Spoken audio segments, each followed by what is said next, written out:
Hey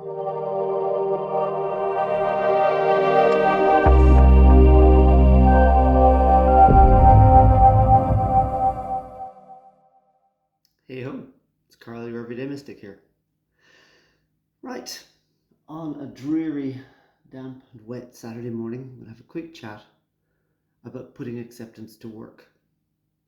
Because acceptance isn't something you arrive at and then simply say, okay, I've got it mastered now, everything's going to be fine from here on in. If life worked like that, it would be very easy. And life doesn't work like that, and it's not very easy. So, you've got to practice your acceptance. You've got to put it to work in every situation, in every facet of your life, and you've got to do it all the time. To preface this little conversation, I'm going to start with the word somatic. Somatic means of the body, as distinct from of the mind. And traumas are twofold. First, we have the memory held in the mind, and then we have the emotion held in the body. And we can rationalize the mental side of that, the memory. We can deal with it and say, we've recovered, we've healed, we're fine. But the emotional side of that is written into our DNA, and that has to be respected. So we have to deal with the emotional response to trauma long after we have rationalized the mental, psychological memory of trauma. It literally rewrites our DNA. That's how we learn survival. We learn that this thing is not healthy. This thing that happened to me is something to be feared. This is something that's now written as a fear response into my body and mind. I rationalize the mind, so I understand it's nothing that I could have helped, and maybe nothing that will ever happen again. And I am okay with that mentally. But emotionally is the one. Because we hold things in our bodies, we hold them somatically. Recently, and it's at this time of year for me, I have a trauma that revisits.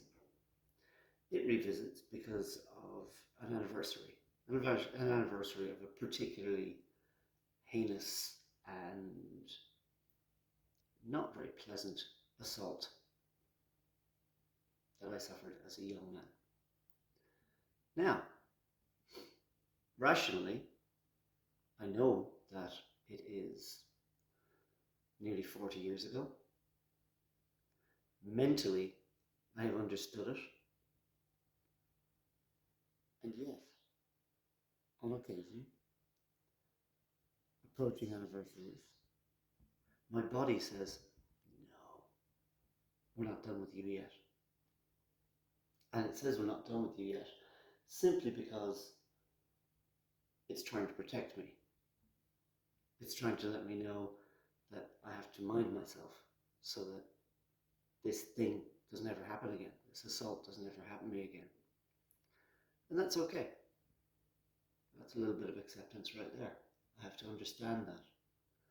Now, at this particular time of year, I tend towards negative thoughts, feelings of worthlessness, loneliness, isolation, fear, a lot of fear.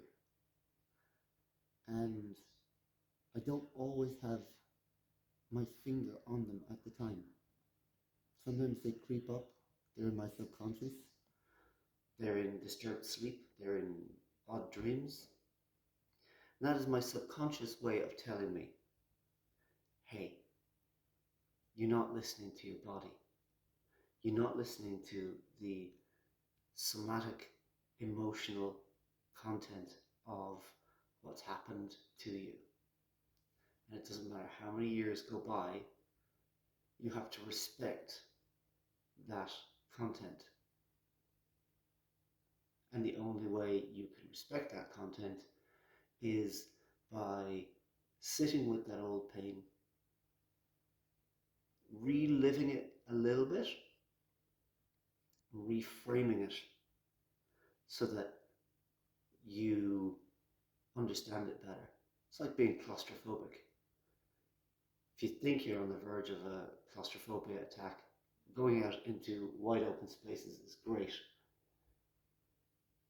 But it might not stop you from having a claustrophobia attack. It doesn't stop me. Yeah, claustrophobic. I know. Something else I have to deal with. But what will help is sitting calmly and admitting to yourself, yeah, this is a possibility, this is happening. And then breathing slowly, relaxing, being aware of myself, being mindful, using acceptance, changing my response emotionally. So if I use that as an example, then the last week for me has been a topsy-turvy one. I've been up, I've been down, I've been a little sharp with myself, with others. I've been what we'll call waspish, without really putting my finger on any particular reason why. So why was this happening? To me, somebody who's supposed to have all the answers. Well, because sometimes you just don't listen to the answers you already know. So I woke up one morning understanding how I was feeling, and I sat with it for a while, and I respected it. I respected the fact that this is how my body feels and how it's trying to protect me. This rising emotion in me is natural, it's normal, and it's not going to last forever. It's going to pass if I let it. And that was the first bit of acceptance. It's not a constant. It's a rise and it's a fall. When it rises, not to react is the key. To respond, to take a little time, to sit back and to say, I know that this is not permanent. I know that I'm not being the best version of me, the best person I can be right now, but I'm being the best I can be at this moment in time while I work through this and my body lets it go for this time. That's healing. Healing isn't that it no longer hurts me. Healing is sitting with it when it hurts me, understanding it will pass, and not having it infect other parts of my life, not having it wrap itself around me and choke me, not wallowing in it, not dragging me down. That's healing. So it's not that I ignore the memory of the trauma. It's not that I pretend that I'm okay at that particular time. It's about accepting that it happened. I'm still here. I'm not the same person that it happened to, but that person still lives in me. And that's okay. And that even though I feel overwhelmed, I feel isolated, I feel worthless, I feel down, low, I feel panic-stricken, I feel angry, I feel ashamed, I feel guilty. None of those things are going to be permanent.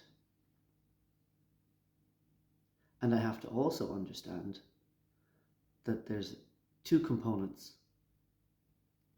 There's living subjectively and living objectively. Living subjectively is living in the emotions, experiencing them, being in them fully 100%. And that's necessary for healing too. As long as we both live subjectively and objectively, I experience them fully, but I watch myself doing that, so that I'm able to say to myself, it's okay, this too shall pass. It's not permanent. You've survived it every other time it's ever come up for you. You'll survive it this time.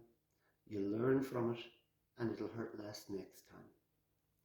And this time next year, you'll be better prepared, more open, and easier able to deal with it, talk about it, and forgive yourself and others, so that you don't hold it as tightly in your body, that it's free to leave. You're not clinging to it. And that is acceptance. Understanding that there is a price to be paid for learning acceptance, is learning that you don't automatically get to have all the good days. It doesn't make life wonderful. It's not a panacea. It's a way of observing and choosing a life that is peace, a life that is calm, a life that is grace, a life that is gratitude. Not a life that has any of these things, it's a life that is these things. And so for me, I've come through that last couple of days knowing they would pass, still being subject to them, but coming out the other side of that little blip in acceptance. Waking up one morning, sitting with it, and saying, though all these things have happened, I am grateful for where I am. I am grateful for what I have. I am grateful for who surrounds me. I am grateful for the support. I'm grateful for my family. I'm grateful for my friends. There you go. That's the start of a healing part. It's the start of reframing how I feel. Not ignoring the pain, but saying the pain is only a small part of how I feel. It's going to come, it's going to go. And when it goes, the gratitude for everything will still be there. The forgiveness of myself and others will still be there. The compassion to others will still be there. So the pain is only one small little voice in a very large chorus. And that is learning to accept the pain in the body, the somatic hold that it has, and then to let it go. Because if we hold tightly to the pain, it hurts more, because we concentrate it. We concentrate it in our bodies. Whereas if we relax our bodies, the pain is diluted, the pain is softened, the pain is removed. Slowly, but removed. And there we go. That's the lesson for this morning. Everybody has something to learn in acceptance. Everybody has got work to do. And anybody who's ever had any kind of meaningful, long-lasting, life-altering trauma can use acceptance, not just to survive, but to understand and to make peace with the pain and the knowledge that it may come again. Now, that's ending on a high note. You'll be okay. Even when the pain is really bad and the memories are really bad and the emotions threaten to swallow your breath, you'll still be okay because you know it will pass.